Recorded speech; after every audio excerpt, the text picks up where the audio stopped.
T'appuie sur ma vie. Papa, ouvre tes églises en abondance. Fais tomber ta pluie sur ma vie. Papa,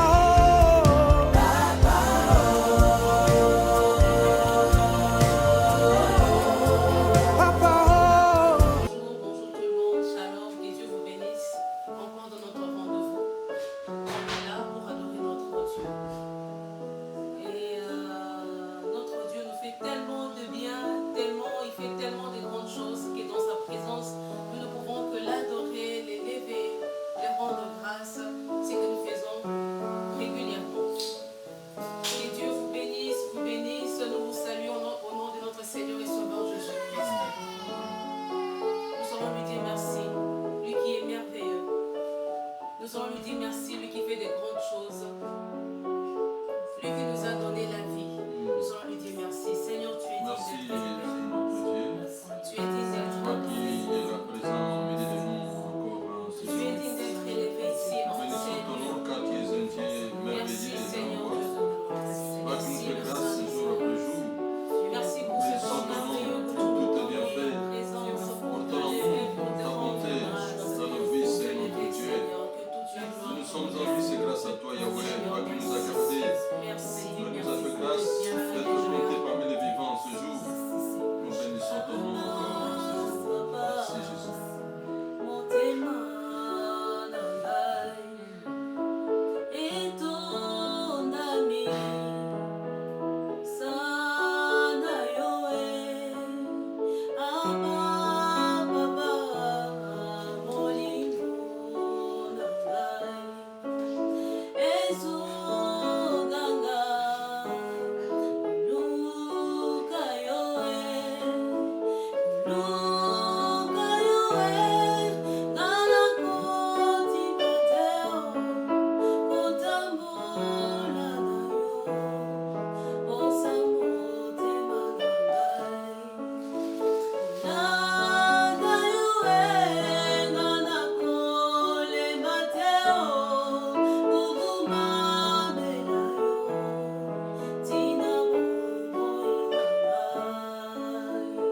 Tu nous as créés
Seigneur, on t'adorer, Jésus, mon Dieu.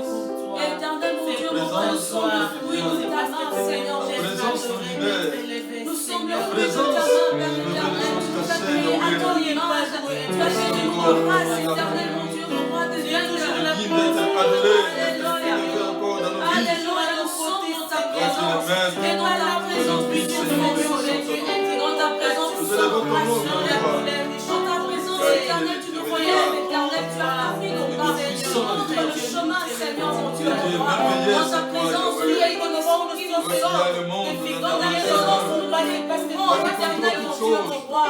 Alléluia, l'histoire de la vie, tu l'as pris de place pendant les combats. Toi qui nous as sauvés, nous sommes coulés. Merci Jésus.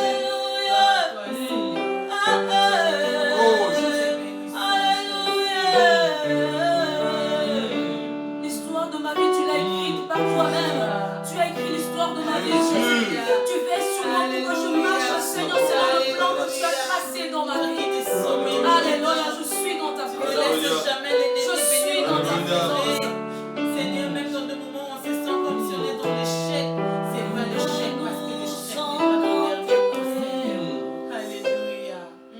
Fais tomber, oh, ta paix, l'envahisse nos vies. Alléluia. Nous sommes dans ta présence. Dans ta présence. Fais tomber, Fais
qui siège dans l'orange. Remplis la présence de toi, tu m'as déchiré, tu fais de la terre ton entier. Bénissons La encore présence ton de nom. Comble de ton Car tu es Alléluia. élevé au-dessus des cieux. Alléluia.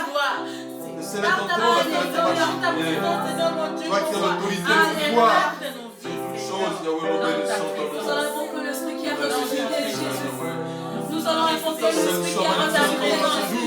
jour. L'esprit qui a Car tu es ramené digne Jésus à la vie d'être céleste. élevé. Nous allons invoquer en ce moment. Seigneur, Dieu de gloire, fais approcher ton peuple, fais approcher ton peuple, Seigneur. Donne la vie éternelle. Le Saint-Esprit donne la vie à nos corps mortels en ces moments. Donne la vie à nos corps mortels en ces moments, Jésus. Viens, Seigneur, Dieu de gloire, viens ressusciter. Viens ressusciter l'onction. Viens ressusciter la force. Viens ressusciter le changement de ton état. Nous sois vivant. Nous croyons que nous sommes vivant. L'Esprit de Dieu est vivant. Alléluia. Alléluia. Alléluia. Mon Seigneur, calme le tempête. Alléluia. L'Esprit de Dieu. Nous avons besoin de toi. Nous attendons à toi, Saint-Esprit. Sans toi, nous ne sommes rien.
gloire.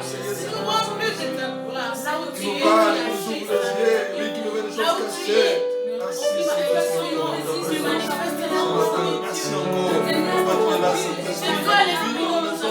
il y a la On présence, va par la Saint-Esprit. force. Oui, il y a la présence, Saint-Esprit. Merci encore. C'est toi, nous Pour ton voulons assistance marcher encore, avec béni toi, de nous. Saint-Esprit. Merci, Saint-Esprit. Alléluia. Merci, merci, merci. Alléluia. Hey. Alléluia.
Magnifié, élevé, au milieu de ton peuple, Seigneur.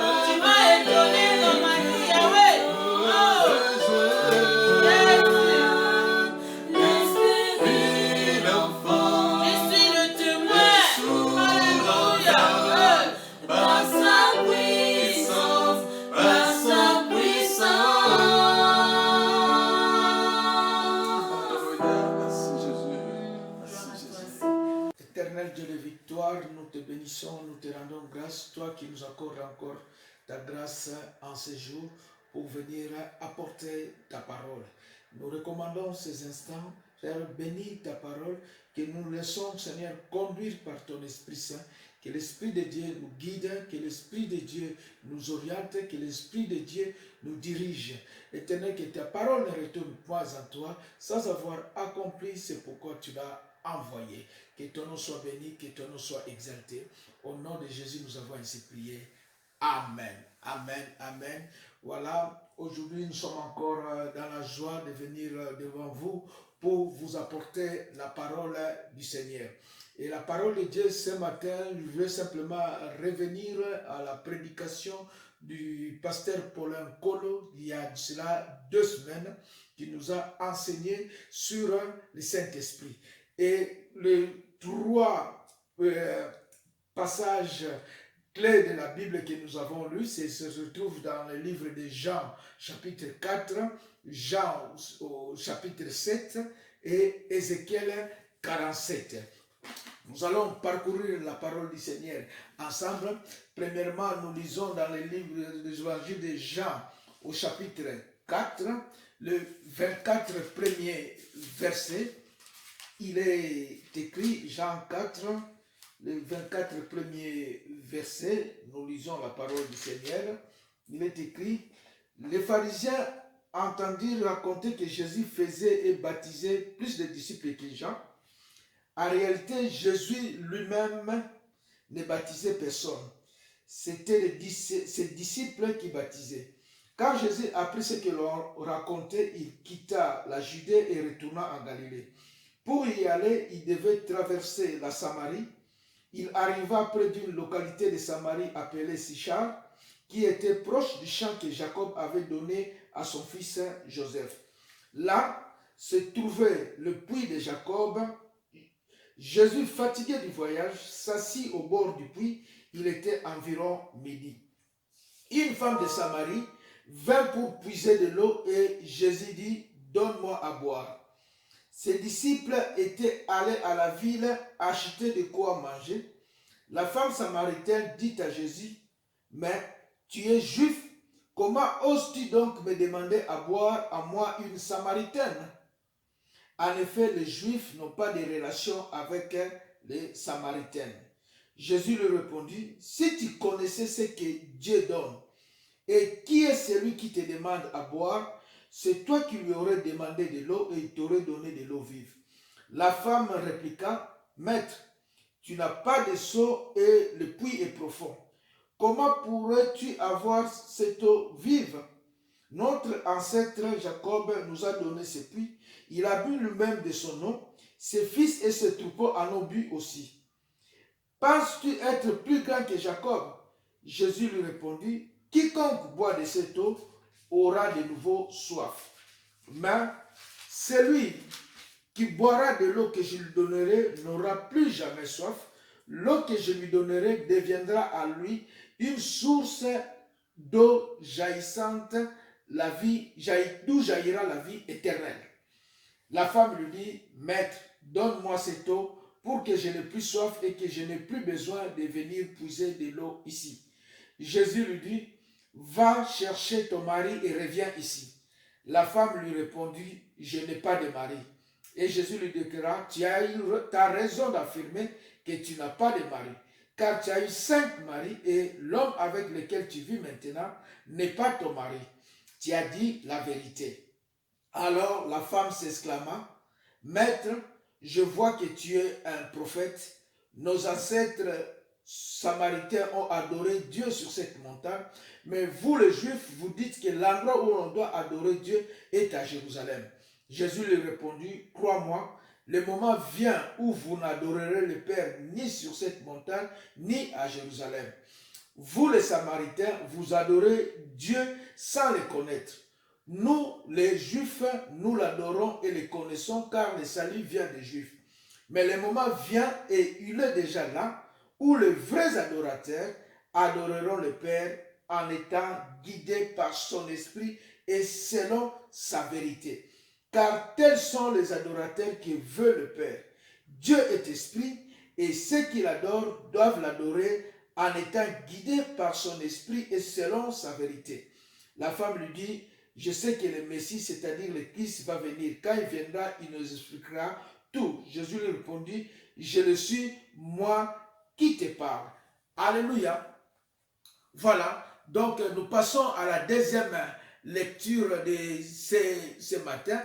Notre deuxième lecture, ça se retrouve dans le livre de Jean, au chapitre 7 et verset 37.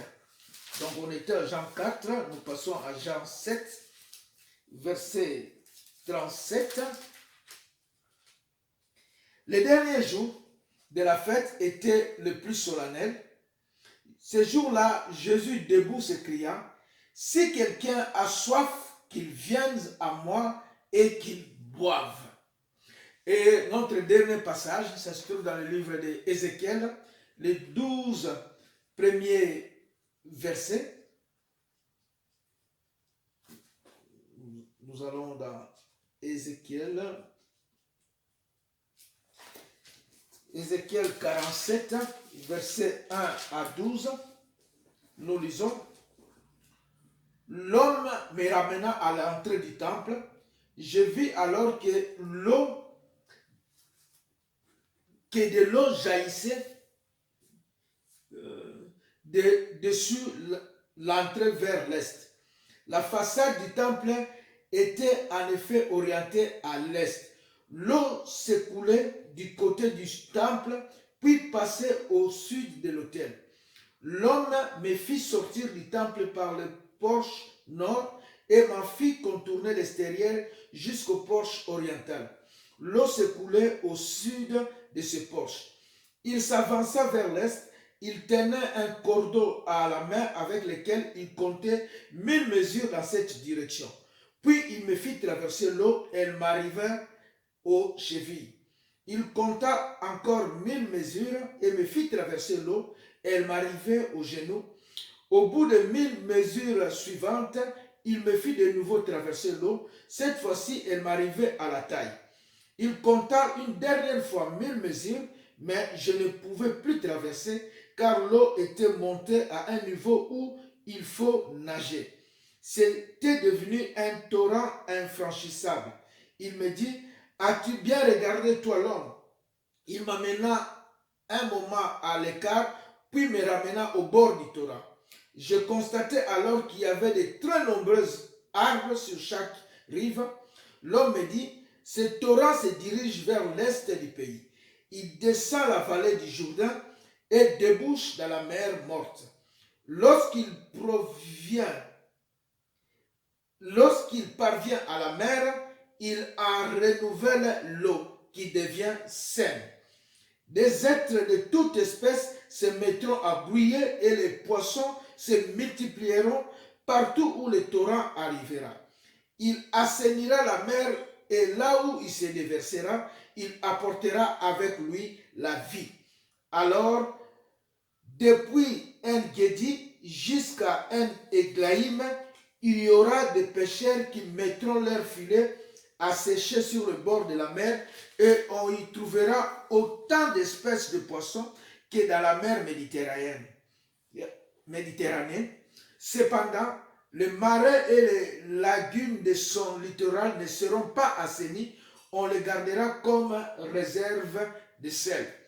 Sur chaque rive du torrent, des arbres fruitiers de toutes sortes pousseront. Leur feuillage ne se flétrira jamais et ils produiront sans cesse de fruits. Ils donneront chaque mois une nouvelle récolte car ils sont arrosés par l'eau provenant du sanctuaire. Leurs fruits serviront de nourriture et leur feuillage de remède. Alléluia. Voilà, donc la parole du Seigneur, le passage qu'il avait enseigné son serviteur, l'homme de Dieu, pasteur Paulin Colo, et nous allons revenir là-dessus. Donc ici, nous voyons que l'eau symbolise donc le Saint-Esprit. Et ici, le Seigneur parle à cette femme. Il dit, si tu connaissais, celui qui boira de cette eau aura encore soif. Mais celui qui boira de l'eau que moi je lui donnerai n'aura plus soif. Et cette femme a demandé au Seigneur de lui donner de cette eau, qui symbolise le Saint-Esprit. Mais au lieu de lui donner l'eau, elle avait besoin de cette eau pour ne plus revenir à ce puits, pour ne plus jamais avoir soif. Mais le Seigneur lui dit, au verset 16, il dit, va, lui dit Jésus, et appelle ton mari et viens ici. Au lieu de lui donner de l'eau, à la place de l'eau, le Seigneur lui envoie plutôt pour aller appeler son mari. Va chercher ton mari et reviens ici. Et la femme lui répondit, je n'ai point de mari. Le Seigneur lui dit, tu as eu raison de dire, je n'ai point de mari, car tu as eu 5 maris. Et celui que tu vis maintenant avec n'est point ton mari. En cela, tu as dit vrai. Tu as eu raison de le dire. Donc, le Seigneur voulait l'amener, au lieu de lui donner de l'eau, mais le Seigneur voulait d'abord l'amener à se repentir.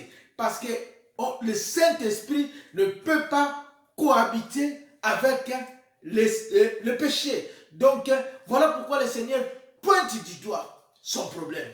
Le Seigneur l'amène dans son problème. Le problème, c'est que quoi? Cette femme menait une vie de désordre. Cette femme avait connu plusieurs hommes dans sa vie. Elle ne faisait que changer d'homme. Elle en a eu 5. Même celui avec qui elle vivait n'était pas son mari. Voilà pourquoi le Seigneur touche du doigt son problème pour dire, va me chercher son mari. Et nous voyons la sincérité de cette femme. Parce que le Seigneur lui dit, en cela tu as dit vrai. Cette femme lui répond et dit, Seigneur, je n'ai point de mari. Elle n'a pas présenté un mari au Seigneur Jésus. Elle a été sincère. Elle a été vraie. Et toi aussi qui demandes au Seigneur de te donner de l'eau, de te donner de son Esprit Saint, le Seigneur te dit ce matin, va chercher ton mari. Tu peux remplacer le mari par ton problème. Le Seigneur dit, va appeler ton mari. Va chercher ton problème, ta situation dans laquelle tu t'es compromis. Le péché dans lequel tu vis. Tu ne peux pas venir dans la présence du Seigneur, demander à être rempli, demander de l'eau vive, tout en demeurant dans le péché. Tout en vivant dans le péché. Ce n'est pas possible. Il y a incompatibilité. Voilà pourquoi, au lieu de lui donner de l'eau, le Seigneur lui amène d'abord à la faire voir son problème. La vie qu'elle menait, qui n'était pas une vie correcte devant Dieu. À l'amener d'abord à se repentir avant de lui donner de l'eau vive. Et nous voyons cela dans le livre des Actes, chapitre 2, versets 37 à 38, le discours de Pierre à la Pentecôte, quand il a prêché, il a parlé de Jésus-Christ. Ces hommes se sont tournés vers Pierre pour lui dire, homme frère, que ferons-nous? Que ferons-nous? Et au verset 38 de Acte 2, Pierre leur dit, repentez-vous. Donc la première des choses, l'apôtre Pierre leur dit, repentez-vous et que chacun de vous soit baptisé au nom de Jésus-Christ et vous recevez le don du Saint-Esprit. Avant de recevoir le don du Saint-Esprit, la première des choses, c'était la repentance. Donc voilà pourquoi le Seigneur amène cette femme à lui montrer son problème. Ce qu'elle vivait, c'était la vie de péché. C'était une vie de désordre. C'est pour ça qu'il dit, va appeler ton mari. La première des choses, première étape, nous ne devons pas chercher à être remplis du Saint-Esprit, mais la première des choses, nous devons chercher la repentance. La sanctification. Être vrai. Comme cette femme qui a dit au Seigneur, je n'ai point de mari. Nous devons refuser le péché. Nous devons refuser la haine. Nous devons refuser les divisions. Nous devons rejeter les animosités, les méchancetés, le manque d'amour, bref, le péché, avant de recevoir la plénitude du Saint-Esprit. Voilà pourquoi dans Jean 4, verset 9, cette femme dit au Seigneur Jésus-Christ, il dit, mais comment toi qui es juif, me demandes-tu à boire à moi qui suis une Samaritaine? Comment oses-tu donc me demander à boire à moi une Samaritaine, toi qui es juif? En effet, les Juifs n'ont pas de relation avec les Samaritains. Il n'y a pas de... Donc cette femme a failli refuser de donner à boire au Seigneur Jésus-Christ simplement par le fait qu'elle était une Samaritaine et lui était un Juif. Et il n'y avait pas de relation entre des Juifs et des Samaritains. Vous voyez un peu cela. Donc sur base, pour des raisons ethniques, pour des raisons d'appartenance ethnique, elle ne pouvait pas donner à boire à un Juif. Parce qu'il n'y a pas de relation. Et il y a nombreux qui cherchent à être remplis du Saint-Esprit, mais qui ne veulent pas établir des relations parce que moi je suis un Wallon, toi tu es un Flamand, parce que moi je viens de tel coin, toi tu viens de tel autre coin, et il n'y a pas de relation entre nous. Donc je ne peux pas te donner à boire, mais on veut être rempli du Saint-Esprit. En vivant dans des divisions, en vivant dans des racismes, en vivant dans des animosités. Mais on veut être rempli du Saint-Esprit. Il y a même certains qui n'aident pas les païens par le fait simplement que cet homme-là c'était païen. Et moi je suis un chrétien. Je ne peux pas le venir en aide. Parce qu'il n'y a pas de relation entre les païens et les chrétiens. Où est votre amour? Avec ce manque d'amour. Donc, nous voyons que cette femme, non seulement, elle ne pouvait pas se donner à boire à un juif, mais elle est venue puiser de l'eau, la Bible dit, vers midi. Et généralement, pour les gens qui ont vécu dans des villages, moi j'étais dans un internat à l'intérieur du pays au Congo, les femmes viennent puiser de l'eau généralement en groupe. Et tôt le matin. Mais nous voyons que cette dame est venue puiser de l'eau à midi. Et seule. Donc ça sous-entend qu'elle avait même des problèmes relationnels avec les siens, avec les gens avec qui elle vivait. Les autres femmes pouvaient venir puiser de l'eau en groupe, mais elle venait seule. Non seulement elle ne voulait pas avoir des relations avec les Juifs, parce qu'il n'y avait pas de relations entre Samaritains et Juifs, mais même là où elle vivait, elle venait puiser de l'eau seule à midi, pour éviter les autres.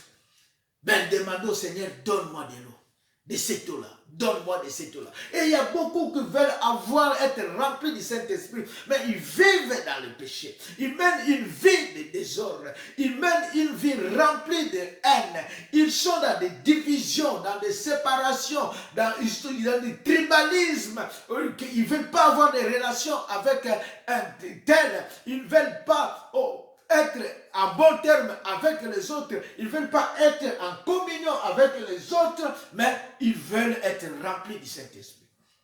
Non, c'est ça que le Seigneur Jésus voulait faire sortir de cette dame pour lui montrer la vie qu'elle menait.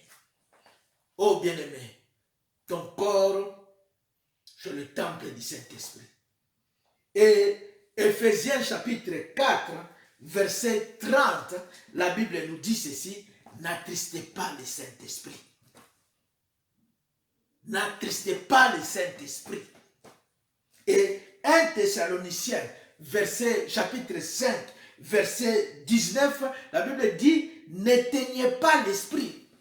Éphésiens 4, 30 dit, n'attristez pas le Saint-Esprit. Thessaloniciens 5, 19 dit, n'éteignez pas le Saint-Esprit. Bien aimé, nous ne devons pas attrister ni éteindre le Saint-Esprit. L'Esprit de Dieu, c'est une personne qui vit en nous.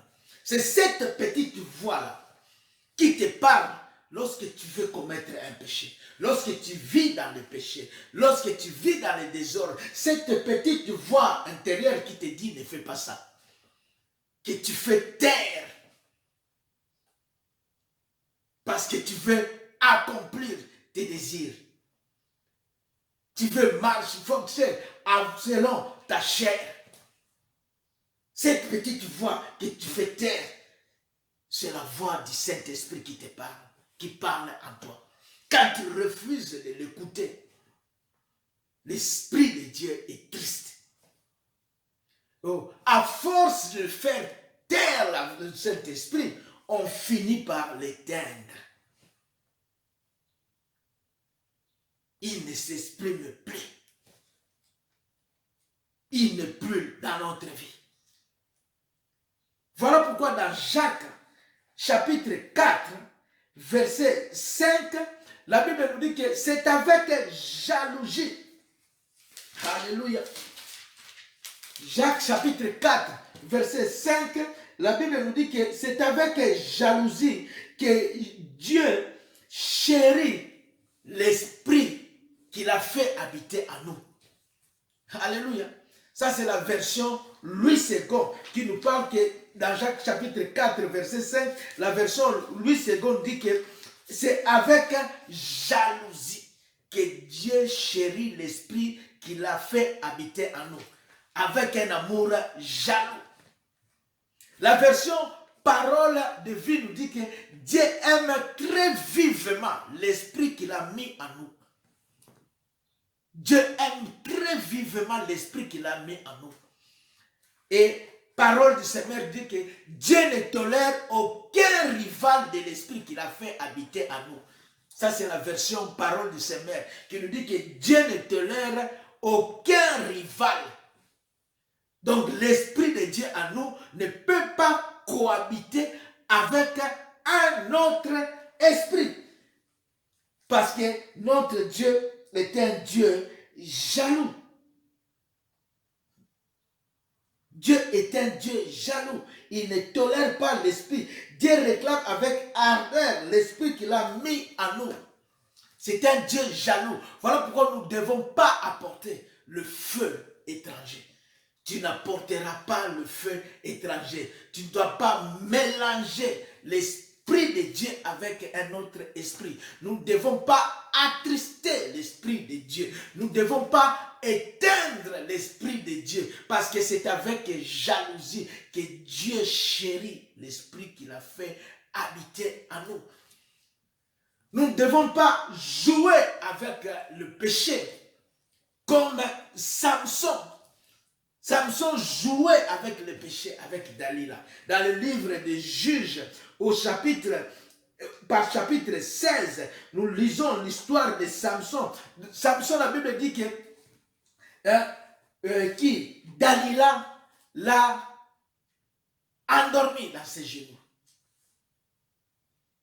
Il l'a rasé de cheveux et elle l'a dompté, dominé. Et Samson était en train de dormir entre les genoux de Dalila. Alléluia. C'est ce que le livre de Juges nous parle. Et Samson dormait. Juges chapitre 19. Juges chapitre 19, le verset 14. La Bible dit ceci. Ils continuèrent donc leur route. Ok, donc, et puis, donc, il a pris Samson et l'a dompté, il a rasé les cheveux et elle dormait. Juge 16. Et beaucoup dorment à cause du péché. Alléluia. Dans le sommeil spirituel. Dompté par le péché, qu'on a rasé ce qui faisait leur force.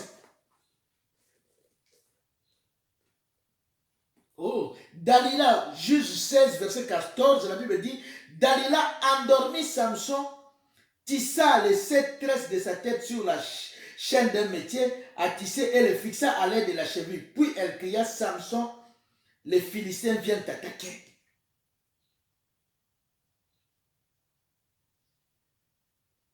Samson qui s'est dit, la Bible dit que Samson réveillé, s'est réveillé de son sommeil. Parce qu'il était en train de dormir. Oh bien-aimé, le péché te plonge dans un sommeil spirituel, un sommeil démoniaque, où le diable te dompte, le diable te rase les cheveux, le diable te retire ce qui faisait ta force, l'Esprit de Dieu. Voilà pourquoi la Bible dit, réveille-toi d'entre les morts, toi qui dors. Alléluia. Toi qui dors dans le péché, toi qui vis entre les morts, réveille-toi. La Bible dit que Samson se réveilla de son sommeil. Et en se disant, je m'en tirerai comme les autres fois. Donc, c'était devenu une habitude pour lui. Comme les autres fois, je m'en tirerai comme les autres fois. Et il y a nombreux qui font l'œuvre sans l'Esprit de Dieu, qui se laissent conduire selon la chair, qui accomplissent l'œuvre de Dieu sans le discernement, sans l'aide de l'Esprit de Dieu. C'est devenu une habitude, comme les autres fois. Je le ferai comme les autres fois. Je vais modérer comme les autres fois. Je prêcherai comme les autres fois. Je servirai Dieu comme les autres fois. Donc c'est devenu un mode de vie, c'est devenu une habitude. L'esprit n'y est plus là. Mais la Bible dit, ce que Samson ne savait pas, ce que Samson ignorait, que l'Éternel s'était retiré de lui. Alléluia. L'Éternel ne s'était retiré de lui. L'Esprit de Dieu était parti. L'Esprit de Dieu n'y était plus là. Alléluia. Et c'est ce que nombreux ignorent, que l'Esprit de l'Éternel n'est plus là. À force de l'attrister, à force de l'attrister, à force de faire taire l'Esprit de Dieu, comme je dis, on finit par l'éteindre. L'Esprit de Dieu n'y est plus là. Et quand tu te dis, je le ferai comme les autres fois, mais malheureusement pour toi, c'est que tu ignores, c'est-à-dire que l'Esprit de Dieu, ce qui faisait ta force, n'est plus là. Alléluia. Voilà pourquoi David a pleuré devant l'Éternel. Dans le psaume 51, 10, 11, la repentance de David. David a imploré Dieu pour qu'il ne retire pas son Saint-Esprit. Alléluia. Et dit à le verset 10, dit, oh Dieu, renouvelle à moi un esprit bien disposé. Ne me retire pas ton Saint-Esprit. Parce que David savait qu'il n'était rien sans l'Esprit de Dieu. Il ne valait rien sans l'Esprit de Dieu. Ne me rejette pas loin de toi, David dit. Ne me prive pas de ton Saint-Esprit. Ne me retire pas ton Saint-Esprit. Voilà pourquoi David a pleuré. Pour que Dieu ne lui retire pas son Esprit Saint. C'est ce qui faisait sa force. C'est ce qui apportait la différence, la distinction dans sa vie. Samson ne savait pas que l'Esprit de Dieu était déjà parti. Voilà pourquoi c'est important que nous ne devons pas attrister le Saint-Esprit. Nous ne devons pas éteindre l'Esprit de Dieu. Alléluia. Nous devons être vrais. C'est avec jalousie que Dieu chérit son esprit qui fait habiter en nous. Nous devons nous repentir. Pas de feu étranger. Notre corps, c'est le temple du Saint-Esprit. Nous devons vivre une vie de sanctification. Si nous voulons voir vie expérimentée, la plénitude de la vie de Dieu, la plénitude de l'Esprit de Dieu. Donc, au lieu d'attrister le Saint-Esprit, au lieu d'éteindre le Saint-Esprit, nous devons plutôt désirer, manifester cette soif. La Bible dit, soyez remplis du Saint-Esprit. Ne vous enivrez pas du vin, c'est de la débauche. Mais au contraire, soyez remplis du Saint-Esprit. Donc nous devons désirer continuellement à être remplis de son Esprit Saint. Tel doit être notre désir profond. Cherchez à être continuellement rempli de son Esprit Saint. Voilà pourquoi Jean 7, 37 que nous avons lu, le Seigneur dit et se tenant debout en disant, si quelqu'un a soif, qu'il vienne à moi et qu'il boive. Si quelqu'un a soif, qu'il vienne à moi et qu'il boive. Oh bien-aimé, nous devons désirer le Seigneur. Cette soif.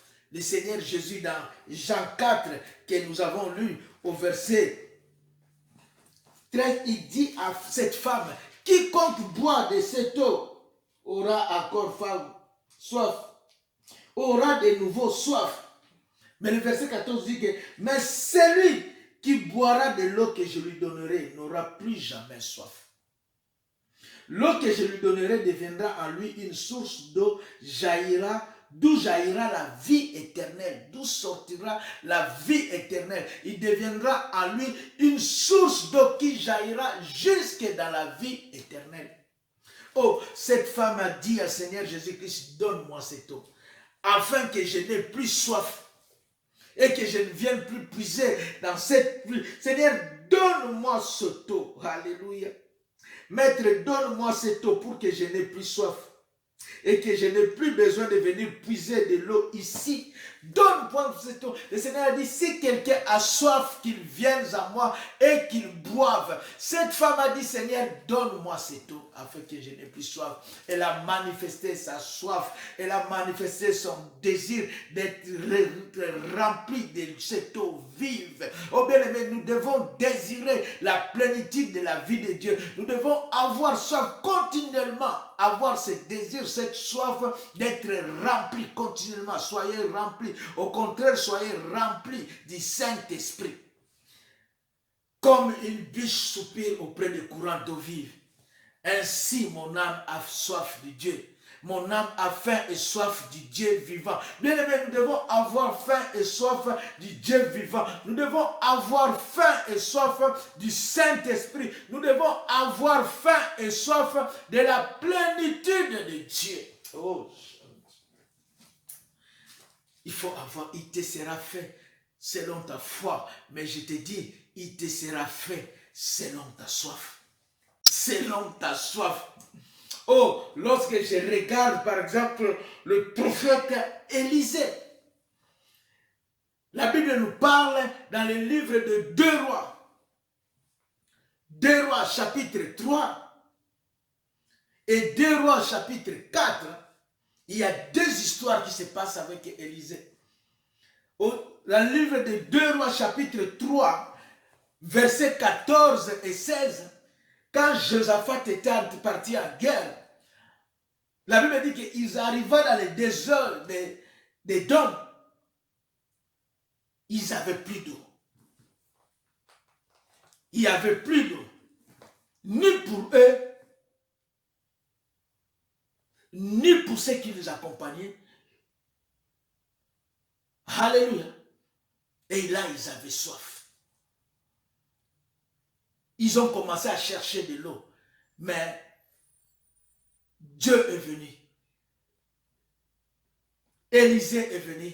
Le verset 16. Élisée dit à Josaphat, dans cette vallée, faites dans cette vallée, dans 2 Rois, chapitre 3, verset 16, il dit à Josaphat, faites dans cette vallée de force, creusez. Nous devons avoir soif, creusez, faites dans cette vallée de force, des fosses. Donc vous devez creuser dans cette vallée, en creuser des fosses et des fosses. C'est la profondeur des fosses que tu crées dans ta vie, c'est la dimension de ta soif que tu seras rempli. Faites des fosses. Donc, nous devons désirer le Saint-Esprit. Nous devons avoir faim et soif de Dieu. Nous devons avoir faim et soif de l'Esprit de Dieu. Élisée dit à Josaphat, dans cette vallée où vous n'avez point d'eau, oh, vous avez besoin d'être rempli, vous avez besoin d'eau. Faites des fosses, creusez. Oh bien aimé, ces gens ont commencé à creuser des fosses et des fosses, des fosses. Dans 2 Rois chapitre 4, face à cette veuve qui n'avait rien, oh alléluia, elle n'avait rien. Son mari lui a laissé des dettes. Le Seigneur lui dit, qu'est-ce que tu as dans ta maison? Elle lui dit, ta servante n'a rien, que des vases vides. Le vide. Que les vases vides, c'est ce que Dieu, tu dois présenter. Le vide de ta vie, le vide de ton cœur. Et le Seigneur lui dit, va demander des vases vides à tes voisins. Et ne demande pas un petit nombre. Ne demande pas un petit nombre. Tu dois présenter le vide qui est dans ta vie. Oh, nous devons enlever nos suffisances. Nous devons enlever ce qui nous fait remplir. Parce que beaucoup nous sommes remplis de nous, de notre moi, de toutes choses. Bien aimé, le Seigneur, Élisée dit à cette femme, va demander des vases vides. Il dit à Josaphat, dans 2 Rois 3, il dit, faites dans cette vallée des fosses, creusez, des fosses. Et dans 2 Rois chapitre 3, verset 20, la Bible nous dit simplement, le matin, au moment de la présentation des offrandes, voici l'eau arriva du chemin des dons. Le pays fut rempli d'eau. Alléluia. Au niveau de leurs attentes, le pays fut rempli d'eau. Les fosses vides furent comblées. Oh bien aimé, les fosses que tu as creusées se rempliront d'eau. Parce que Dieu enverra son esprit. Dieu enverra de l'eau. Au moment de la présentation des offrandes le matin, l'eau surgit. Alléluia. Du chemin des dons. Et le pays fut rempli d'eau. Il te sera fait selon ta soif. Selon ta foi, mais moi je dis selon ta soif, parce que le nombre de fosses vides que tu as creusées, se rempliront d'eau. Cette femme a commencé à demander à ses enfants, présente-moi encore un vase. Il lui présentait le vase. L'huile continue à couler. Et au verset 6 de 2 Rois chapitre 4, la Bible dit qu'il demanda à son fils, présente-moi encore un autre vase. Mais le fils lui dit, il n'y a plus de vase. Et la Bible dit, et l'huile s'arrêta. L'huile s'arrêta faute de vases vides. Tant qu'il y avait des vases vides, tant qu'on pouvait encore présenter des vases vides, l'huile continuait à tomber. L'huile continuait à couler. L'huile coulait, continue de couler. Alléluia. Et il dit à son fils, présente-moi encore un autre vase. Son fils dit qu'il n'y a plus de vase. L'huile s'arrêta. Oh bien-aimé, tant que tu présenteras des vases vides au Seigneur, tant que tu auras soif, l'huile continuera à couler dans ta vie. Tes fosses vides de ta vie seront comblées. Tu seras rempli d'eau. Tu seras rempli de la vie de Dieu. Tu seras rempli de la plénitude du Saint-Esprit. Mais tant qu'il y aura plus de vide dans ta vie, tant que tu te considéreras que tu es arrivé, l'huile s'arrêtera. l'huile s'est arrêtée faute de vase vide. Voilà pourquoi nous devons désirer cette plénitude. Nous devons désirer cette vie. Oh bien-aimé, dans Ézéchiel 47 que nous avons lu, au verset 3 et 5, la Bible dit qu'il mesura 1000 coudées. Et voici l'eau m'arrivait au niveau des chevilles. En avançant encore, il mesura 1000 autres coudées. L'eau arriva au niveau des genoux. Il mesura encore 1000 coudées. L'eau arriva au niveau des reins. Il mesura 1000 autres coudées. Et c'était un torrent qu'on ne pouvait traverser.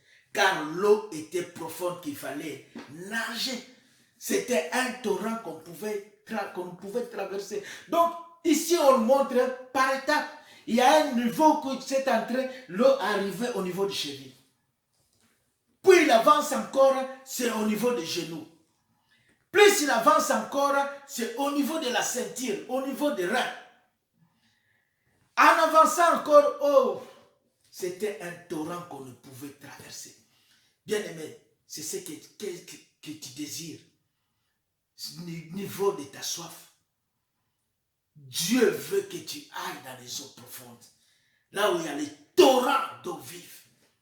Des torrents d'eau vive. Oh, il y a ceux qui ne veulent pas se mouiller et qui se tiennent à l'écart. Il y a d'autres donc qui avancent un tout petit peu. Ils ont de l'eau jusqu'au niveau de la cheville, des chevilles. Et ils sont satisfaits. Ils sont contents. D'autres essayent d'avancer encore un peu plus loin. L'eau leur arrive au niveau des genoux. Il y a d'autres qui avancent encore. C'est l'eau leur arrive au niveau de la ceinture. Mais il y a ceux qui vont dans les eaux profondes. Au niveau du torrent, bien aimé. Quand on est dans les champs, je dis que c'était un torrent qu'on ne pouvait traverser parce qu'il fallait nager. C'est le torrent qui te conduit.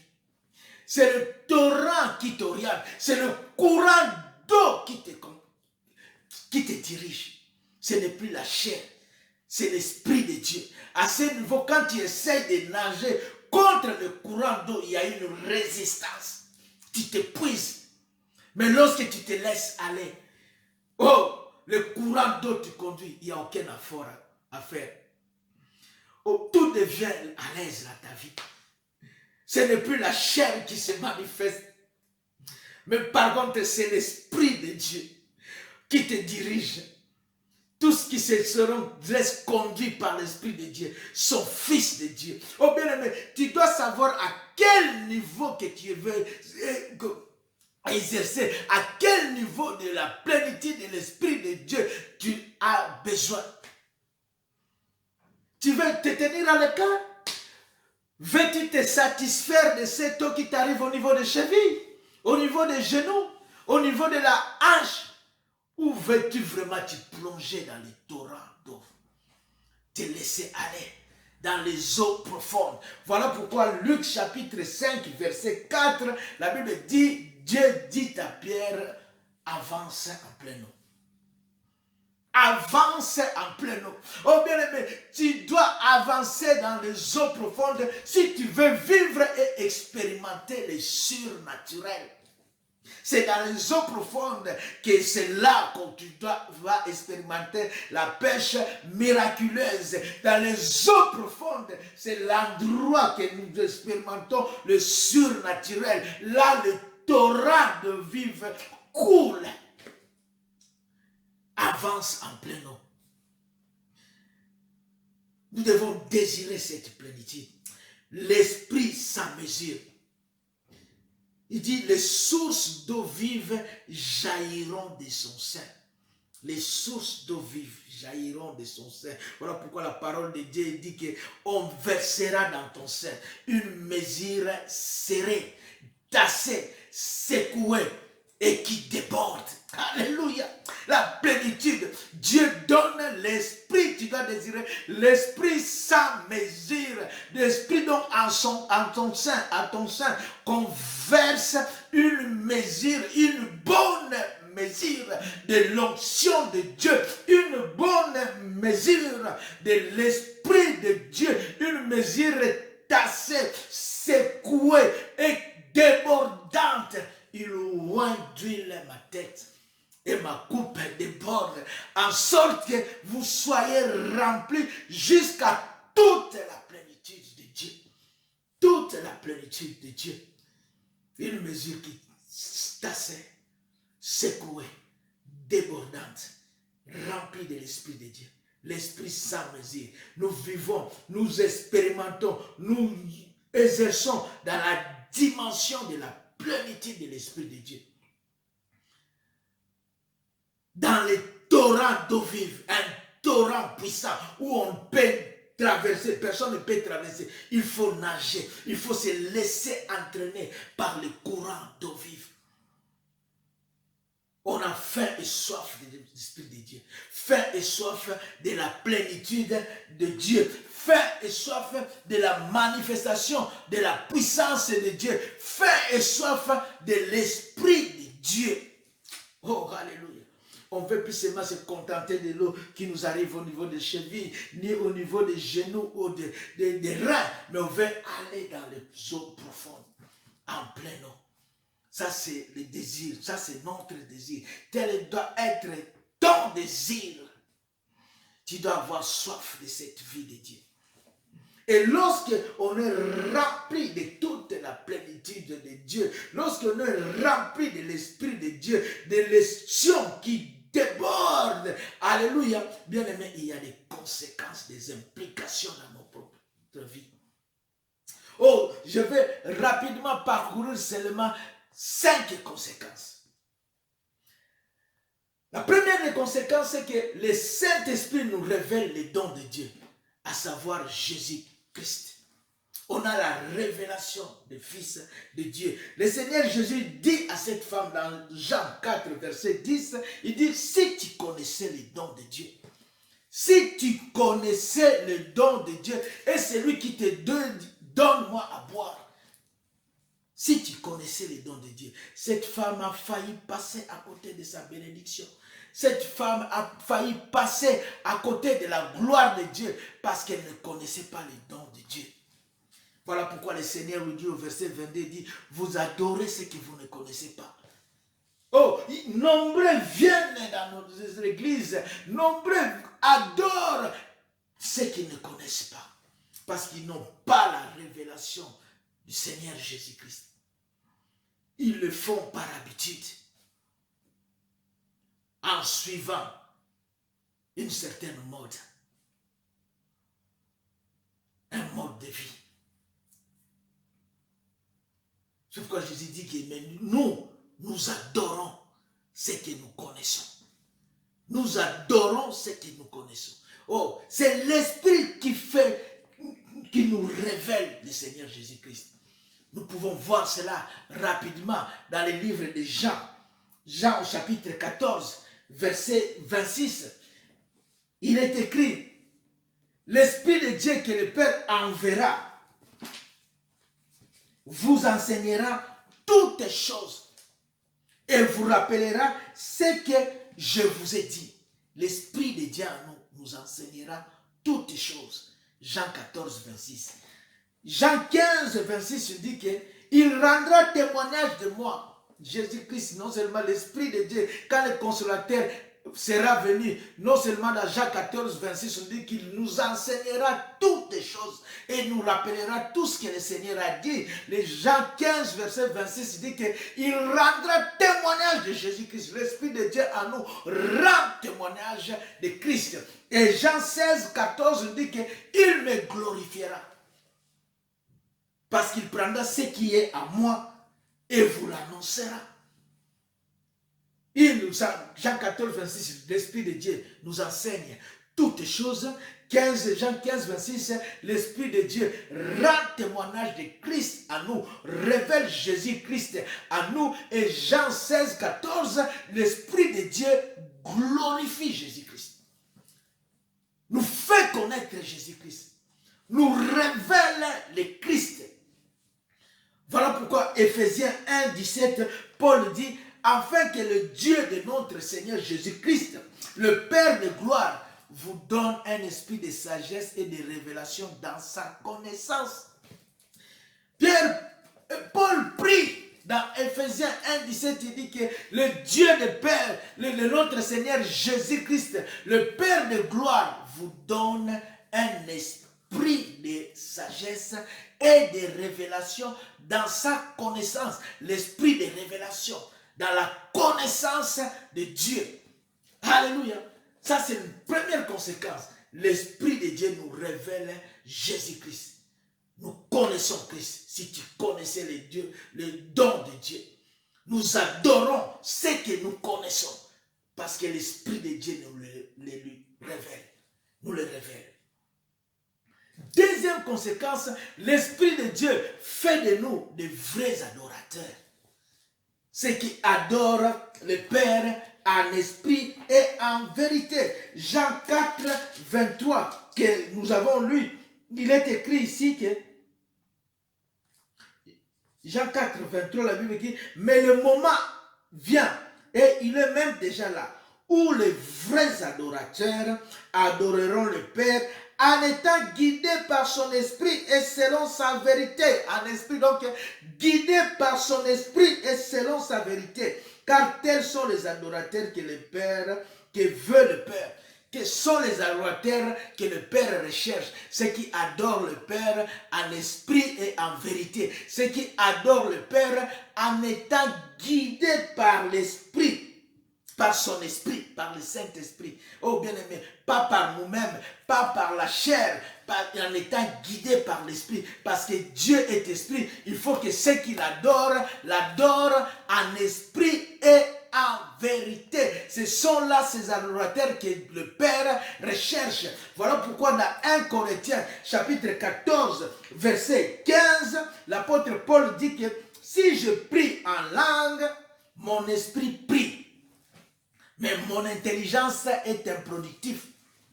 Mon intelligence est stérile. Donc quand je prie en langue, c'est mon esprit qui prie, mais mon intelligence est improductive. Mon intelligence est stérile. Car elle ne comprend pas ce que mon esprit dit. Elle ne comprend pas ce que mon esprit prie. Car lorsque je parle en langue, je dis des mystères. Je m'édifie moi-même.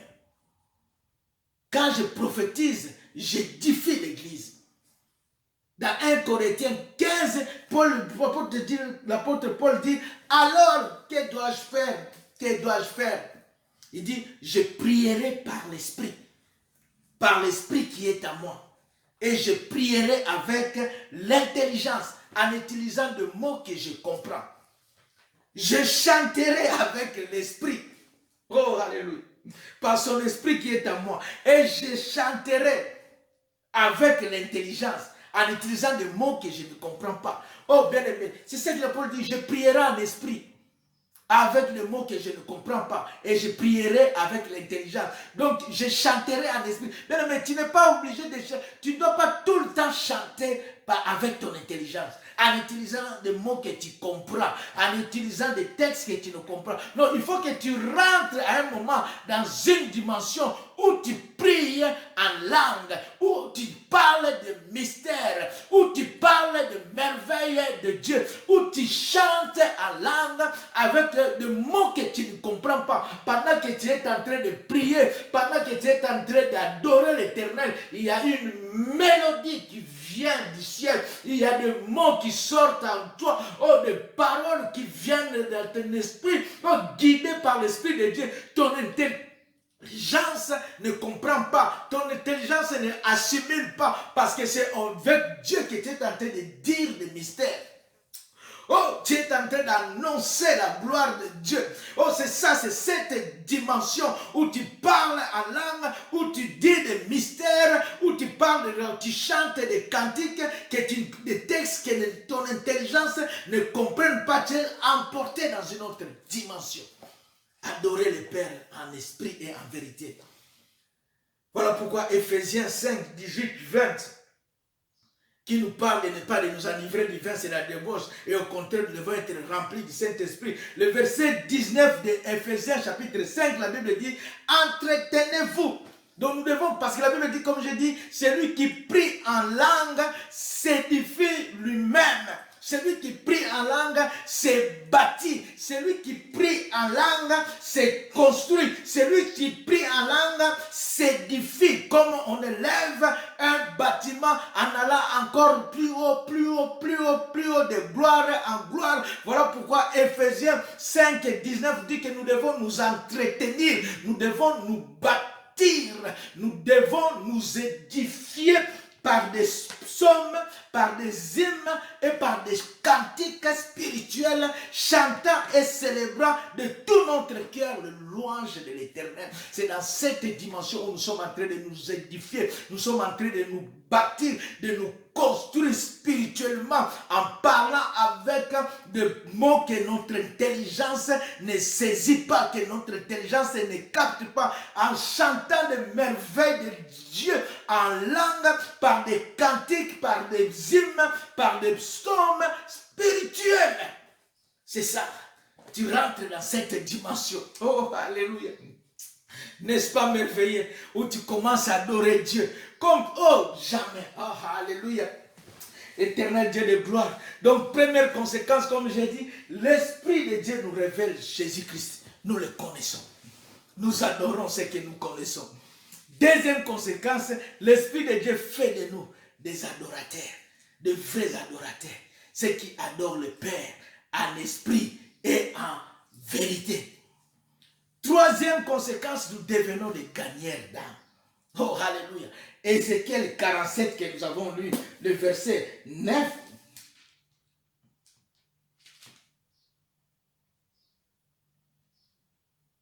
Verset 9 dit que des êtres de toute espèce se mettront en bouillie et les poissons se multiplieront partout, le torrent arrivera.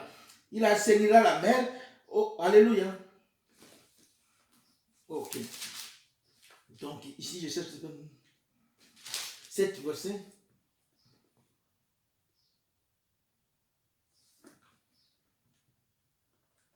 La Bible dit que des êtres de toutes espèces se mettront en bouillie et les poissons se multiplieront partout, le torrent passera.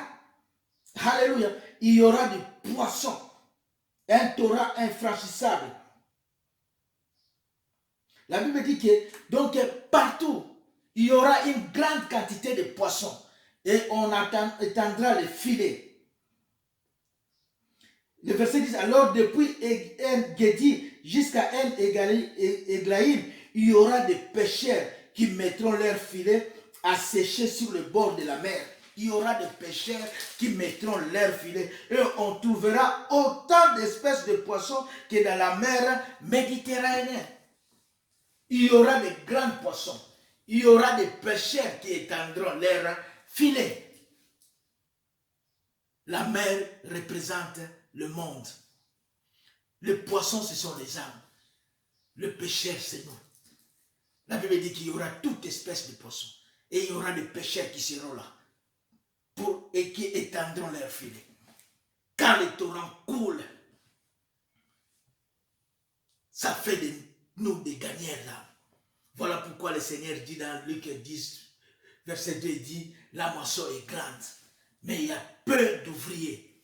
Priez donc le maître de la moisson d'envoyer des ouvriers dans sa moisson. Et le maître de la moisson, c'est le Saint-Esprit. Voilà pourquoi Actes chapitre 13, verset 2, la Bible dit que pendant qu'on était en prière, le Saint-Esprit dit, mettez-moi à part Barnabas et Saul pour l'œuvre à laquelle je les ai appelés. L'Esprit de Dieu, le maître de la moisson, a mis Saul et Barnabas à part pour l'œuvre à laquelle il les avait appelés. Et l'Esprit de Dieu t'a appelé pour une œuvre. Comme le Seigneur Jésus-Christ a dit à Pierre et Simon, il dit, suivez-moi. Désormais, je vous ferai pécheurs d'hommes. Désormais, je vous ferai des gagnants d'âme. Le Seigneur dit dans Actes chapitre 1er, verset 8, ne vous recevrez une puissance le Saint-Esprit survenant sur vous et vous serez mes témoins. L'onction de Dieu quand il te remplit, la plénitude de Dieu quand il te saisit, tu deviens témoin de Jésus-Christ. Tu parles au nom de Christ. Ta langue se délie. Tu proclames l'évangile de Dieu. Tu parles de la parole du Seigneur. Oh, alléluia. C'est ça. Fini la timidité. Fini la peur. Parce que dans Timothée dit que ce n'est pas un esprit de timidité que nous avons reçu, mais un esprit de force, d'amour et de sagesse. L'esprit de Dieu en nous, ce n'est pas un esprit de timidité. Ce n'est pas un esprit de peur ou de crainte, mais c'est un esprit de force. C'est un esprit d'amour. C'est un esprit de sagesse. Tu parles des choses de Dieu. Voilà pourquoi Jérémie chapitre 20, verset 9, Jérémie dit que si je dis, je ne ferai plus mention de lui, je ne parlerai plus en son nom. Mais il dit, il y a dans mon cœur. Il y a dans mon cœur comme un feu dévorant. La puissance de Dieu, oh, son esprit en moi, il y a dans mon cœur comme un feu dévorant qui est enfermé dans mes os. Je m'efforce de les contenir et je ne le puis. Donc je ne peux pas les contenir. L'esprit de Dieu en moi me secoue. L'esprit, quand je dis que je ne parlerai plus de lui, je ne ferai plus mention de lui, mais c'est plus fort que moi. Parce que dedans de moi, il y a la puissance de Dieu. Oh, il y a dedans de moi, il y a l'esprit de Dieu qui me secoue, qui me pousse à parler de Jésus-Christ. Oh, bien aimé, tu peux te dire, Dieu nous a donné des dons et des talents. Et un but et une vie. Et le plan de Dieu est ce qu'il a semé en nous produise une moisson abondante. Oh, tu te dis peut-être, non, moi je ne saurais pas. Tu as l'esprit de Dieu. Dieu t'a donné des ressources. Et l'esprit de Dieu, l'onction de Dieu, c'est la capacité, le pouvoir d'accomplir tout ce que Dieu nous a confié. Il est celui qui donne la vision. Il est celui qui donne la paix. Il est celui qui donne la mission. Mais il est celui qui donne aussi la provision. Son esprit. Car Zacharie 4, 6 dit que ce n'est ni par la force, ni par la puissance. Mais ce sera par mon esprit. Par mon esprit. Voilà pourquoi Ephésiens 6, 19, Paul prie, dit que priez pour moi, afin qu'il me soit donné, quand j'ouvre la bouche, pour faire connaître la parole de Dieu, de faire connaître, il dit, quand j'ouvre la bouche, qu'il me soit donné, quand j'ouvre la bouche, de faire connaître hardiment et librement le mystère de l'évangile. Le mystère de l'évangile. Jésus a dit à Pierre, avance en plein nom. Tu te dis peut-être ce matin, oh Seigneur, ce n'est pas possible. Seigneur, nous avons travaillé toute la nuit. J'ai essayé d'être gagneur d'âme, mais je n'ai rien péché. Mais aujourd'hui, c'est ta parole. Oh, alléluia. Par ton Esprit Saint, Seigneur, je me lèverai et je proclamerai ton nom. Je me lèverai et je ferai l'œuvre de Dieu. Ça, c'est la troisième conséquence. Première conséquence, on dit, nous donne la révélation de la personne de Jésus-Christ. Deuxième conséquence, l'Esprit de Dieu fait de nous des vrais adorateurs, ceux qui adorent le Père en esprit et en vérité. Troisième point, conséquence, l'Esprit de Dieu fait de nous des gagneurs d'âme. Quatrième point, nous sommes porteurs de fleuves d'eau vive. Comme la parole de Dieu dit que dans Jean 4, 14, que nous avons lu ce matin, la Bible dit que mais celui qui boira de cette eau,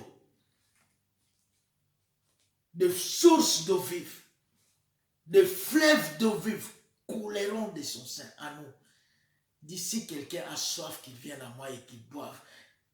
Celui qui croit en moi et qui boit de cette eau, de fleuves d'eau vive, jailliront de son sein. Des sources d'eau vive qui coulent à nous, qui satisfait d'abord notre soif de Dieu à nous. Ça coule continuellement, ça bouillonna en nous pour la vie éternelle, pour amener la vie. Et Ézéchiel 47, verset 8 à 9, la Bible dit que cette eau coulera des sources de vie qui jaillit en nous coulera. Et la Bible dit que lorsque ce sera jeté dans la mer, les eaux de la mer deviendront saines. Oh, bien aimé, la mer, comme je dis, c'est le monde. Mais les eaux qui coulent en toi, les sources d'eau vive qui coulent en toi, je dis que l'Esprit, nous devenons porteurs de fleuves d'eau vive, porteurs de vie. Je dis que lorsque ces eaux-là seront jetées, se jetteront dans la mer, les eaux de la mer deviendront saines. Et le verset 9, la Bible dit que tout être qui se meurt vivra partout où le torrent coulera.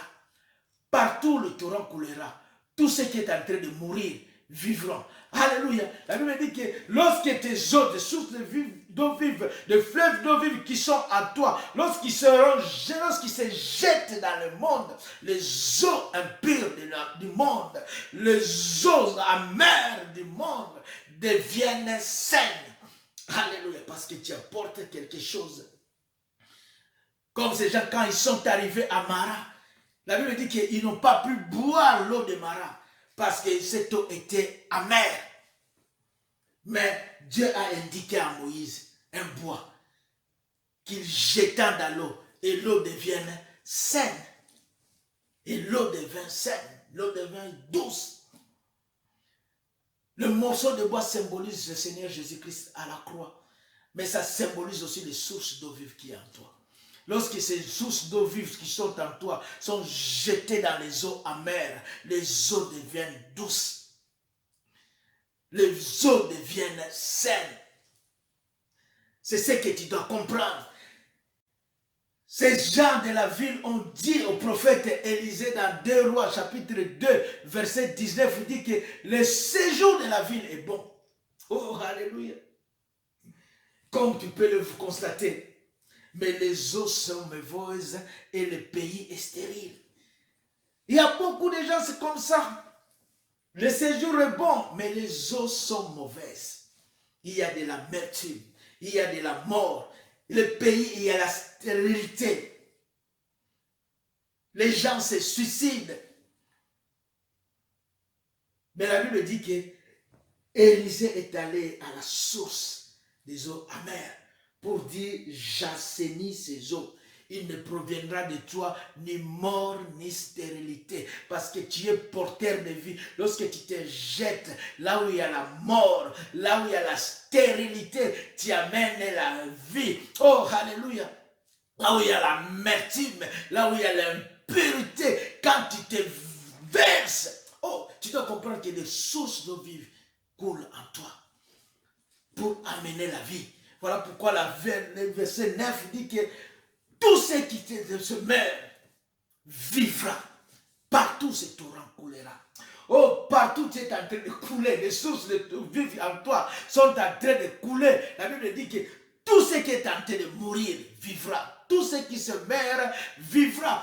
Comme Ézéchiel, tu peux, donc tu es en train d'apporter la vie là où il y a la mort. Comme Ézéchiel, Dieu dit qu'à Ézéchiel, au verset Ézéchiel 37, le verset 11, l'Éternel dit à Ézéchiel, ces ossements de Tchéché, c'est toute la maison d'Israël. Tous ceux qui se disent, notre espérance est détruite.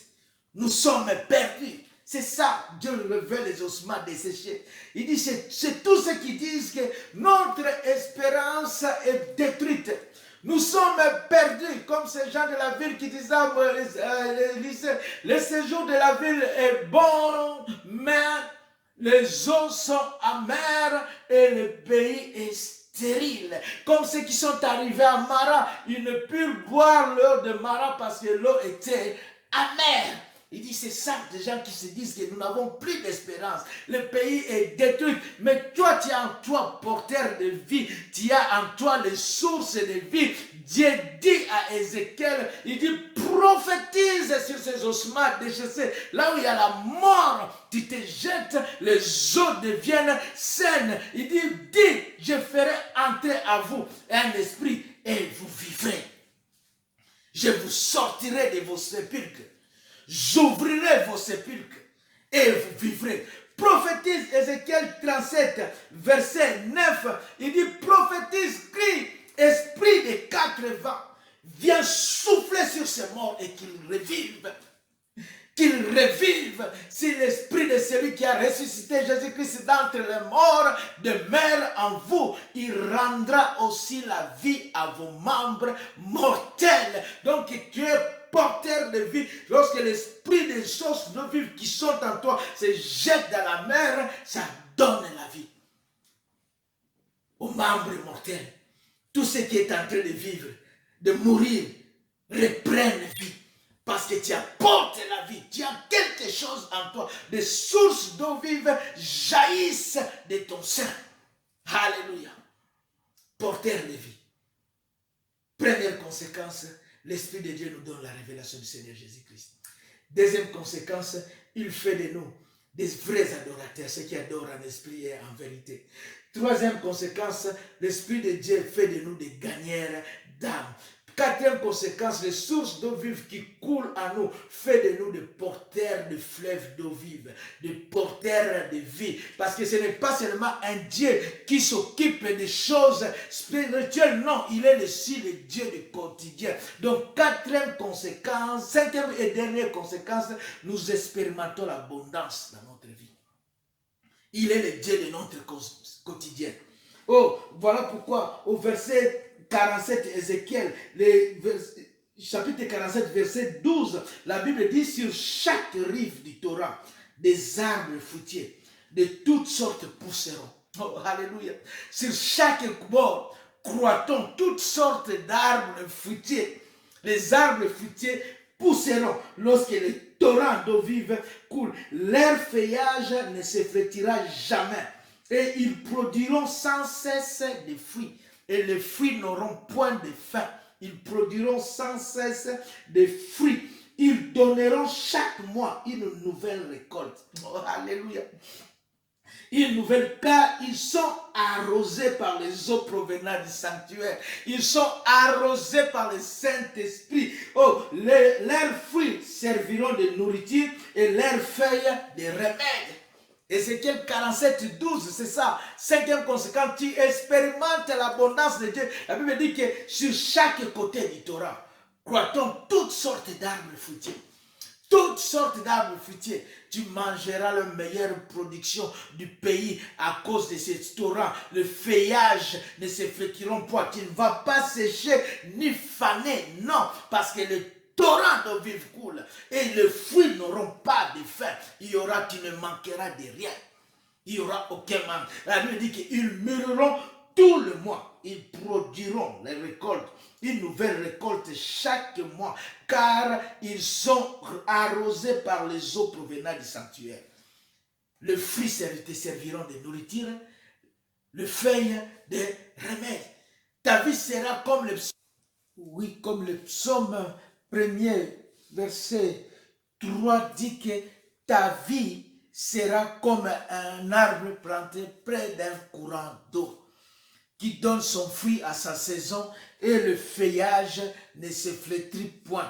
Tu ne manqueras de rien, tu ne seras pas fané, tu ne connaîtras pas la sécheresse. Tout ce qu'il fait lui réussit parce que les eaux sortiront du sanctuaire. Les eaux, amen, fait pousser toutes sortes d'arbres fruitiers de toute espèce. Tu goûteras à la meilleure production du pays. Oh, tu ne manqueras de rien.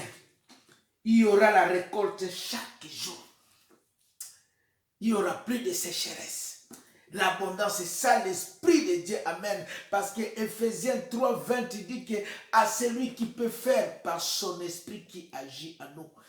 Par l'esprit qui agit en nous. Oh, alléluia. Dieu peut faire par cet esprit infiniment, infiniment au-delà de ce que nous demandons un pensons. Oh, bien-aimé, tu n'as rien, tu n'as même pas d'idée. Dieu peut faire par son esprit qui agit en nous infiniment au-delà de ce que nous demandons et pensons.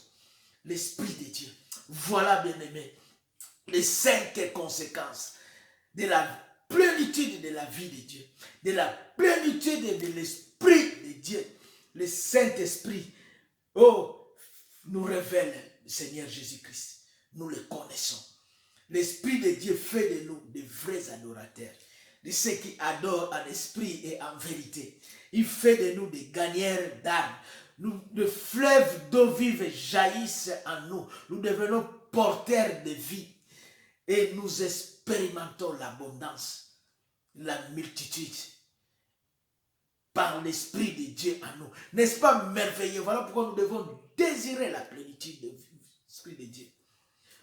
Nous devons refuser la compromission, refuser le péché, ne pas attrister le Saint-Esprit, ne pas éteindre l'Esprit de Dieu en nous, parce que Dieu, alléluia, aime avec jalousie. Dieu chérit avec jalousie son esprit en nous. Notre corps, c'est le temple du Saint-Esprit. Désirer la plénitude, être continuellement rempli de Dieu. Voilà pourquoi j'aime ce cantique fraîche et rosée. Il dit, nous appelons la rosée de ta grâce. Oh, la rosée du Saint-Esprit. Oh, qui donne à l'âme languissante une nouvelle fraîcheur. Et qui laisse en nous rien d'aride qui ne soit fertilisé. Oh, alléluia. Le cœur le plus avide est pleinement arrosé. Les déserts fleurissent et portent des fruits nouveaux. Oh, les lieux secs reverdissent sous l'onction du Saint-Esprit. Esprit de grâce, esprit de paix, esprit de joie, esprit d'amour, répand en nous une nouvelle vie qui ne tarit jamais. La plénitude, une nouvelle vie de Torah. Le torrent de vie coule. Torrent de vie, torrent de paix, torrent d'amour, torrent de joie. Voilà pourquoi nous devons désirer cette vie de plénitude de Dieu, de plénitude de son Esprit Saint. Oh, de plénitude, oh, chaque jour être continuellement rempli de lui. Et il mesure, sans mesure, et il nous donne une mesure tassée, secouée, et qui déborde dans notre vie, qui répand en nous une vie qui ne tarit jamais. Merci Père éternel pour ton Esprit Saint. Merci mon Dieu, mon roi, pour la plénitude de ta vie en nous. Seigneur, nous désirons, Seigneur, vivre ta plénitude, Seigneur. L'Esprit de Dieu qui nous fait connaître Jésus-Christ, fait de nous, cet esprit, des vrais adorateurs qui adorent en esprit et en vérité. Avec l'Esprit de Dieu, nous devenons des gagneurs d'âme. Oh, nous devenons des porteurs de vie. Des fleuves d'eau vive jaillissent en nous. Oh, et nous expérimentons le miraculeux. Nous expérimentons l'abondance et la gloire de Dieu en nous. Merci Saint-Esprit de se répandre à chacun de nous, de nous remplir. Nous voulons vivre la Pentecôte au quotidien. Nous voulons vivre la Pentecôte chaque jour, à chaque instant. Au nom de Jésus-Christ, gloire et louange à ton nom, Seigneur. Et que Dieu bénisse sa parole. Ainsi nous disons Amen.